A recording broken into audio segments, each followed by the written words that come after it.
अस्सलाम वालेकुम रहमतुल्लाहि व बरकातुहू। आप देख रहे हैं टॉप 10 विद GNM और मैं हूं गुलाम नबी मदनी। दुनिया भर से आज की 10 बड़ी और इंतहाई अहम खबरें जिन पर आज हम बात कर रहे हैं। नाज़रीन किराम, आज 24 जून 2020 है और आज दिन है बुध का। ये टॉप 10 विद GNM का दोपहर का बुलेटिन है। खबरों का सिलसिला शुरू कर लेते हैं। जो आज की पहली बड़ी खबर है, ये नाज़रीन किराम, पाकिस्तान और चाइना के दरमियान ताल्लुकात में मज़ीद इजाफा देखने में आ रहा है। भारत के साथ जब से चीन की लड़ाई जारी है तब से चाइना पाकिस्तान के साथ बैकडोर राबतों में है। ताज़ा तरीन मुलाकात सामने आई है। चाइना की फ़ौजियों की टीम ने दौरा किया है पाकिस्तान का। पाकिस्तान के आर्मी चीफ जनरल कमर बाजवा और दीगर अस्करी हुक्काम से मुलाकातें हुई हैं। अगरचे नाज़रीन किराम, कहा यह जा रहा है खबरों के दौरान कि मेडिकल टीम थी जिसने कोरोना के हवाले से पाकिस्तान के आर्मी हुक्काम से मुलाकातें की हैं, और इसके अलावा चीनी सफ़ीर ने और दीगर चीनी हुक्काम ने पाकिस्तान की फ़ौज से मुलाकातें की हैं। लेकिन नाज़रीन किराम, इसमें अंडरलाइन जो बात है वो ये है कि दरअसल पाकिस्तान से चाइनीज़ फ़ौजें मालूमात ले रही हैं कि किस तरह से भारतीयों को काबू किया जाए। लाइन ऑफ एक्चुअल कंट्रोल पर लद्दाख में जो कुछ सूरत हाल है, भारत की क्या कमज़ोरी है जिसके ज़रिए से भारत को नरगे में लेकर चीन सबक सिखा सकता है, इससे आप वाज़ेह तौर पर समझ चुके होंगे कि ये सारा का सारा मंसूबा पाकिस्तान, चीन, नेपाल का मुश्तरका मंसूबा के भारत को सबक सिखाया जा सके। और नाज़रीन किराम, जैसा कि हम आपको पहले बता चुके हैं आज से 2-3 दिन पहले कि ये हफ़्ता बहुत ज़्यादा अहमियत का हामिल है और इसमें आप देखेंगे कि चाइना भारत के ख़िलाफ़ बड़ी कार्रवाई करने जा रहा है। और साथ साथ नाज़रीन किराम, इतलात ये हैं, जैसा कि हम आपको मुसलसल बता चुके हैं, कि 5 ऐसी शराइत भी रखी गई हैं जिनमें एक शर्त मकबूजा कश्मीर की मखसूस हैसियत को दोबारा बहाल करना है। जो इक़दामात किए गए हैं, जो हमले किए गए हैं, उनसे भारत को पीछे हटना होगा। यही नाज़रीन किराम वो शर्त है जो पाकिस्तान ने चीन के साथ मिलकर की है, और अब अमलन पाकिस्तान और चीन मिलकर भारत के ख़िलाफ़ एक बड़ी कार्रवाई का जल्द आगाज़ करने वाले हैं। आगे बढ़ लेते हैं नाज़रीन किराम। जो आज की दूसरी बड़ी खबर है ये अफ़गानिस्तान से है। नाज़रीन किराम, 19 साल के बाद पहली मरतबा अफ़गानिस्तान के अंदर अमरीकी फ़ौजी कमांडरों ने तालिबान के इलाकाई कमांडरों से मुलाकात की है। सुबह वर्दक का इलाका है जहां पर यह मुलाकात हुई है। अमरीकी फ़ौजी कमांडरों ने तालिबान के हेडक्वार्टर का दौरा किया। तालिबान की जो आप कह सकते हैं जो उनके ठिकाने थे वहां दौरा करके उनके साथ इंटेलिजेंस मालूमात शेयर की गई, और तालिबान ने अमरीकी फ़ौजियों की सिक्योरिटी भी संभाली। और साथ साथ अमरीकी भी हैरान रह गए कि तालिबान के पास इतनी ज़्यादा और इतनी अच्छी सिक्योरिटी है और इतने वो टैलेंटेड हैं। इसके अलावा नाज़रीन किराम, इतलात ये हैं कि इस मुलाकात के अंदर तालिबान ने अमरीकी फ़ौजी कमांडरों से ये मुतालबा किया है कि वो वस्ती अफ़गानिस्तान और इसी तरह से मशरक़ी अफ़गानिस्तान के अंदर जो फ़ौजी अड्डे हैं अमेरिका के पास, वो तालिबान के हवाले कर दिए जाएं। इससे आप वाज़ेह तौर पर समझ सकते हैं कि 19 साल के बाद अमरीकी फ़ौज तालिबान के अफ़गानिस्तान के अंदर इलाकाई लोगों से मुलाकातें कर रही हैं, कमांडरों से मुलाकातें कर रही हैं, और इनखिला के बाद अमरीकी फ़ौजी अड्डे तालिबान के कब्ज़े में आ जाएंगे। और ये तालिबान की जीत नहीं तो और क्या है, इमारत इस्लामिया की ये बड़ी कामयाबी नहीं तो और क्या है। आगे बढ़ लेते हैं नाज़रीन किराम। जो आज की तीसरी बड़ी खबर है ये भी अफगानिस्तान के और अमेरिका के ताल्लुकात के हवाले से है। नाज़रीन किराम, जॉन बोल्टन जो अमेरिकी सदर डोनाल्ड ट्रंप के साबिक सलामती के मुशीर रहे हैं, उन्होंने अपनी किताब शाया की है जिसमें खुफिया राजों से पर्दा उठाया गया है। जॉन बोल्टन ने अपनी किताब में लिखा है कि ट्रंप 2018 के अंदर मुकम्मल अमेरिकी फ़ौज को अफगानिस्तान से निकालना चाहते थे, और वह अपने पार्टी के माजी के जो सदर रहे बुश, जिन्होंने अफगानिस्तान की जंग शुरू की, उसके बारे में ट्रंप का कहना था कि बुश अहमक और पागल था जिसने अफगानिस्तान की जंग के अंदर अमरीकियों को मरवाया, और इस कदर अमरीका का नुकसान हुआ कि हमें कोई फ़ायदा नहीं मिल रहा है और मुसलसल अमरीकी हार रहे हैं, और यहाँ तक नौबत आ चुकी है कि हम अब पुरअमन इनखिलाब भी नहीं कर सकते। जॉन बोल्टन ने इसे अमरीकी सदर डोनाल्ड ट्रंप की एक तरह से नाकामी करार दिया कि वो क्यों अपनी फ़ौजें अफगानिस्तान से निकालना चाहते थे। साथ साथ जॉन बोल्टन ने अपनी किताब के अंदर यह भी इंकिशाफ किया है कि पेंटागन और ट्रंप के दरमियान इख्तलाफात थे। ट्रंप पेंटागन की बात नहीं मानते थे। अफगानिस्तान के हवाले से फौरी इनखिला के ज़रिए से अमरीकियों को एक तरह से दुनिया के सामने शिकस्त खोरदा कौम साबित करना चाहते थे। दूसरी जानिब नाज़रीन किराम, जॉन बोल्टन ने किताब में यह भी लिखा है कि ज़ल्म खलीलज़ाद जो अफगानिस्तान के अंदर पीस प्रोसेस को डील कर रहे हैं, उनको ट्रंप ने धोखेबाज करार दिया था कि वो भी उनको धोखा दे रहे हैं और वो भी फौरी इनखिला नहीं चाहते हैं।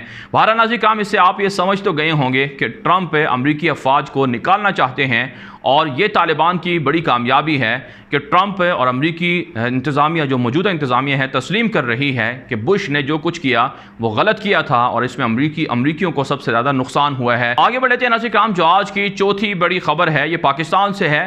पाकिस्तान के गिलगित बल्तिस्तान के अंदर 5 साल की मुद्दत मुकम्मल करने के बाद असम्बली आज ख़त्म हो गई है और नए इलेक्शन के लिए तैयारियां शुरू कर दी गई हैं। नाज़रीन किराम, गिलगित बल्तिस्तान के खिलाफ भारत हर्जा सराई करता रहा कि ये उनका इलाका है, पाकिस्तान ने इस पर कब्जा कर रखा है। किसी भी तरह की सियासी सरगर्मियां या किसी भी तरह की गिलगित बल्तिस्तान के अंदर इंतखाबी मुहिम भारत ने इसे रद्द किया था और कहा था वो पाकिस्तान पर हमला करके गिलगित बल्तिस्तान में कोई भी किस्म की सियासी सरगर्मियां या सियासी इंतखाबात को नहीं मानते हैं।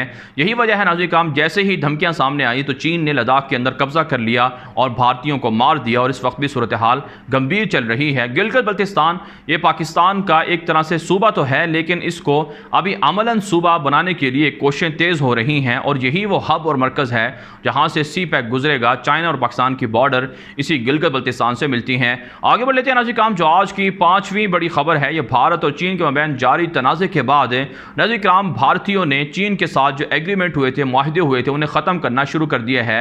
$60 करोड़ से ज़ायद का मुआहदा हुआ था भारत की हुकूमत का चीन के साथ, उसे ख़त्म कर दिया गया है। इससे पहले रेलवे भारत ने मुआहदे किए थे, उसे ख़त्म कर दिए गए हैं। बाइकॉट चाइना की मुहिम ज़ोरों पर है। मुकेश अंबानी समेत दर्जनों किस्म के भारतीय ताजर हैं जिनके चाइना के साथ ताल्लुकात हैं और उनकी बाकायदा फैक्ट्रियों से जो पुर्जे वगैरह हैं, मोबाइल फ़ोन्स वगैरह हैं और दीगर जो चीज़ें हैं वो चाइना से आती हैं, उन पर जोर बढ़ रहा है कि वो चाइना की मसनूआत का बाइकॉट करें। आगे बढ़ लेते हैं नाज़रीन किराम, जो आज की छठी बड़ी खबर है ये इसराइल तुर्की के मामलात के हवाले से है। नाज़रीन किराम, इसराइल फ़लस्तीन के अंदर जो कुछ तुर्की इमदादी काम करता है या वहाँ पर तामीराती काम करता है, तारीख़ी चीज़ों की मुरम्मत करता है, मेंटेनेंस करता है, उनके ख़िलाफ़ इसराइल को बहुत ज़्यादा मिर्चें लगी हुई हैं और इसराइल तुर्की के कोई भी अलामत को, किसी भी तरह की निशानी को वहाँ पर बाकी नहीं रहने देता। यही वजह है नाज़रीन किराम, चंद दिन पहले ख़बर सामने आई थी कि खिलाफत उस्मानिया के ज़माने के एक तारीख़ी कब्रिस्तान को इसराइल ने मुनहदम कर दिया था। और अब नाज़रीन किराम, ख़बरें सामने आ रही हैं कि तुर्की की जानिब से वहाँ फलाही काम शुरू किए गए थे और वहाँ जो खस्ता हाल कब्रिस्तान थे, तारीख़ी कब्रिस्तान, उनकी मेंटेनेंस का काम किया गया था और उस पर तुर्की की जानिब से बाकायदा इस तरह के बोर्ड अवेज़ा किए गए थे जिसमें लिखा गया था कि तुर्की ने इस कब्रिस्तान की मरम्मत की है या इन चीज़ों को तुर्की मरम्मत कर रहा है। इसराइल की गासिब दरिंदा फ़ौज तुर्की की अलामतों को ख़त्म कर रही हैं और यहाँ तक कि कब्रिस्तान की बेहुरमती करके उनको भी मुनहदम करने की साजिशें चल रही हैं। नाज़रीन किराम, दरअसल तुर्की इसराइल के ख़िलाफ़ एक बड़ा ख़तरा नज़र आ रहा है इसराइल को कि तुर्की आने वाले दिनों में जिस तरह से फ़लस्तीन के साथ एग्रीमेंट करके बहर मुतवसत के अंदर, बहिरा रूम के अंदर गैस और पेट्रोल के जो ज़खायर हैं उनको तलाश करके वो फ़लस्तीनियों को देगा, वहीं इसराइल को ख़तरा है कि फ्यूचर के अंदर शाम में जिस तरह से तुर्की ने फ़ौजें दाखिल कर रखी हैं, लीबिया से जो माहिदे हो चुके हैं, इससे भी आने वाले दिनों में तुर्की की इसराइल की सलामती को ख़तरात लाहिक हो सकते हैं। यही वजह है अब वो तुर्की के ख़िलाफ़ हर मुमकिन साजिश कर रहा है। आगे बढ़ लेते हैं नाज़रीन किराम, जो आज की 7वीं बड़ी खबर है ये शाम के अंदर तुर्की के तामीराती कामों के हवाले से है। नाज़रीन किराम, इतलात सामने आ रही हैं कि तुर्की ने शाम के अंदर, बिलखुसूस इदलब के अंदर, जो यतीम बच्चे हैं उनके लिए घरों की तामीर शुरू कर रखी है और सैकड़ों की तादाद में शामी घरों को, शामी मुसलमानों के लिए, शामी यतीम बच्चों के लिए घर तामीर करके दिए जा रहे हैं। नाज़रीन किराम, जब से शाम की खाना जंगी चल रही है, 9 साल से ज़ायद का अरसा होने वाला है, 40 लाख के लगभग जो शाम के मुहाजिरीन हैं वो तुर्की के अंदर मौजूद हैं, उनकी मुकम्मल देखभाल तुर्की करता है। और अब नाज़रीन किराम, तुर्की इदलब के अंदर और शाम के दीगर सूबों के अंदर तामीराती काम करके वहाँ लोगों को वापस ला रहा है और उनको घर बना कर दे रहा है। इसके अलावा इतलात ये हैं कि शाम के अंदर तुर्क फ़ौजें अपनी पोजीशनों पर खड़ी हुई हैं। बशार अल असद को, इसराइल को, ईरान को और इसी तरह से रूस को तुर्की की इन फ़ौजों से शदीद तहफ़्फ़ुज़ात हैं वो किसी तरह से यहाँ से निकलें और वह अपने हमले शुरू करके शामी मुहाजिरीन को, मुसलमानों को वापस ना आने दें, उनके घरों पर, उनकी ज़मीनों पर कब्ज़ा कर लें। आगे बढ़ लेते हैं नाज़रीन किराम, जो आज की 8वीं बड़ी खबर है ये ईरान से है। नाज़रीन किराम, ईरानी सदर हसन रूहानी ने अमरीका को एक मरतबा फिर ऑफ़र की है कि अगर ईरान के साथ अमरीका राबते करना चाहता है, ताल्लुकात करना चाहता है, मुज़ाकरात करना चाहता है, तो इसके लिए ज़रूरी है कि अमरीका ईरान से माफ़ी मांगे जो कुछ उसने जोहरी डील से दस्तबरदारी करके या ईरान के ख़िलाफ़ पाबंदियाँ लगाई हैं, तो जो कुछ ईरान का नुकसान किया गया उस पर अमेरिका मुआफ़ी भी मांगे और अमेरिका ज़र तलाफ़ी भी ईरान को अदा करे, क्योंकि अमेरिकी पाबंदियों से ईरान को अरबों डॉलर का नुकसान हुआ है। नाज़रीन किराम, आप जानते हैं अमेरिका के साथ क़ुर्बतें ईरान की बढ़ रही हैं। हालिया दिनों खबरें सामने आई थी कि ईरान ने और अमेरिका ने अपने जो कैदी हैं उनके तबादले भी शुरू कर दिए हैं, और ख़बरें ये भी सामने आ रही हैं कि इमारात और सऊदी अरब और ईरान के दरमियान ताल्लुकात भी बहाल हो रहे हैं। इसके अलावा नाज़रीन किराम, खबरें सामने आ रही हैं कि ईरान ने भी कुर्दों के ख़िलाफ़ हमले शुरू कर रखे हैं, और हमलों के दौरान ईरान के सिपाही पासदारान इनक़िलाब के 3 से ज़ायद जो जंगजू थे वो मारे गए हैं। नाज़रीन किराम, जो आज की 9वीं बड़ी खबर है ये यूनान से है। नाज़रीन किराम, यूनान के अंदर मुसलमान दुश्मनी की एक ताज़ा मिसाल सामने आई है, जिसमें 1990 से कायम एक मस्जिद को नमाजियों के लिए बंद कर दिया गया है।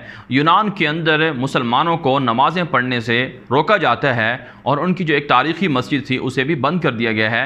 आप जानते हैं नाज़रीन किराम, यूनान और इसी तरह से दीगर यूरोपीय ममालिक इस्लाम के बढ़ने से, फैलने से खौफज़दा हैं, और जिस तरह से रिपोर्टें सामने आ रही हैं कि यूरोप के अंदर 2050 तक मुसलमानों की अक्सरियत होगी, यही वो रिपोर्टें हैं, यही वो खौफ है यूरोप के हर मुल्क पर कि मुसलमान ज़्यादा हो गए तो उनका दीनी, आप कह सकते हैं उनकी ईसाईयत ख़त्म हो जाएगी और मुसलमानों के यहाँ वो मगलूब हो जाएंगे। यही वजह है कि अब वो मुसलमानों के ख़िलाफ़, उनकी मसाजिद के ख़िलाफ़ पाबंदियाँ लगा रहे हैं, उन पर हमले करवा रहे हैं। आगे बढ़ लेते हैं नाज़रीन काम, जो आज की 10वीं बड़ी खबर है नाज़रीन काम अमेरिका से है। अमेरिकी फ़ौज के एक ओहदेदार को, एक एहलकार को इस जुर्म में गिरफ़्तार कर लिया गया है कि वह अपने ही अपने फ़ौजी साथियों पर हमले करके, बड़े हमले करके उन्हें मारना चाहता था। और अमेरिकी फ़ौजी एहलकार ये हिटलर से और इसी तरह से उसामा बिन लादेन के नज़रियात से मुतासिर था, और उनकी तरह हमले करके अमेरिकी फ़ौज में तबाही मचाना चाहता था। और इस अमेरिकी फ़ौजी एहलकार के हमले को अमेरिकी अदालत ने, अमेरिकी फ़ौज के लोगों ने जिहादी हमला करार दिया है कि वो जिहादी हमला करके अमेरिकी फ़ौज में तबाही मचाना चाहता था। नाज़रीन किराम, अमेरिकी फ़ौज आज भी लफ्ज़ जिहाद से खौफज़दा है, लफ्ज़ खिलाफत से खौफज़दा है, और अपने ही दहशतगर्दों को, ईसाई जो दहशतगर्द हैं, गोरे दहशतगर्द हैं, उनको अगर गिरफ़्तार भी करती है तो उनको भी इस्लाम के नाम से जोड़ा जाता है। बहरहाल नाज़रीन किराम, दुनिया भर से थी आज की 10 बड़ी खबरें। इन खबरों के हवाले से आपकी क्या राय है? अपनी राय कमेंट के जरिए से ज़रूर हम तक पहुँचाएँ। आज के लिए इतना ही, इजाज़त दीजिए। अल्लाह हाफ़िज़।